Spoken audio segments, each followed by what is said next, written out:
All right, so our article was on microaggressions towards Asian Americans.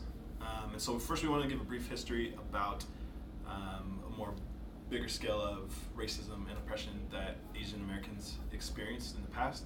In 1882, there was a Chinese Exclusion Act that prohibited all immigration of Chinese people to America.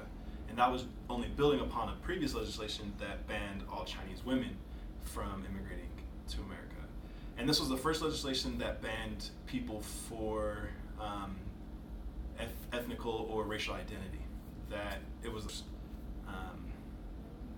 was the first legislation to ever ban someone purely based on those identities. And that wasn't lifted until 1943, and at that time, they only let 105 Chinese people to immigrate to America per year. And after World War II, we should know about the oppression of Japanese people and putting them in concentration camps or internment camps.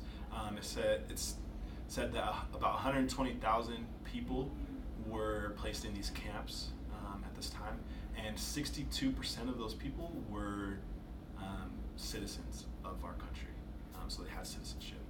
And now that's kind of transitioned today into not as much broad-scale racism, but more microaggressions and stereotypes and things like that of Asian Americans. And there's a myth out there. The article talked about how there's a myth that Asian Americans are the model minority, and that they're compared to all other minorities as being the ones that face the least amount of discrimination or prejudice today, because they've accomplished so much in our country and that they have succeeded at the American dream, whatever that means. So microaggressions the article talks about microaggressions are viewed to affect people of all color, whereas racism in America is more viewed as towards African Americans, because like the history that we talked about earlier isn't very well known to people in this country. But microaggressions include all people of color. And microaggressions, the article talked about microaggressions look very differently depending on your racial identity or ethnicity. For instance, like more microaggressions and stereotypes for African Americans versus Asian Americans. Like black people are viewed intellectually inferior, whereas Asians may be viewed as smarter, more intelligent. Black people may be viewed as lazy, Asians viewed as hardworking. Black people viewed as a lack of culture, Asians have a very strong and rich culture. And another example, black people may be viewed as loud and obnoxious, whereas Asians may be quiet or invisible, as the article stated. And the article talked about studies that show the main way that microaggressions affect Asian Americans is by making them feel like a foreigner, like constantly feeling like they don't belong there. And microaggressions have a huge effect on mental health. It can cause depression, anxiety, confusion, shame, anger, feelings of pain, all these types of things.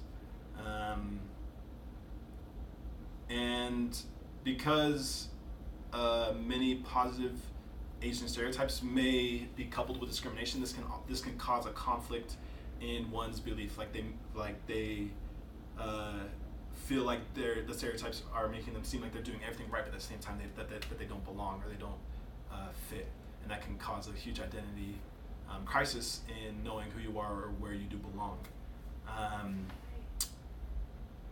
And also, a lot of Asian stereotypes are intellectual, where they may feel like they have to be more involved in math or science or these certain types of field of study, and that can cause them to not have personal interest in their life or in what they're doing in their career, which can cause a lot of conflict as well.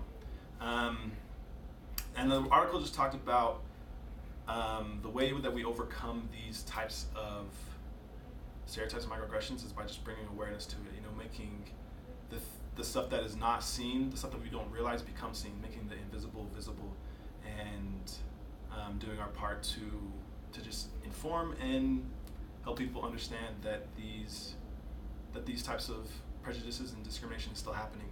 Although Asians may be viewed as a model minority and that they don't experience discrimination anymore because they've accomplished the American dream, that it's still happening on a very subconscious level, people saying things that they don't understand. So we just gotta make people aware of it.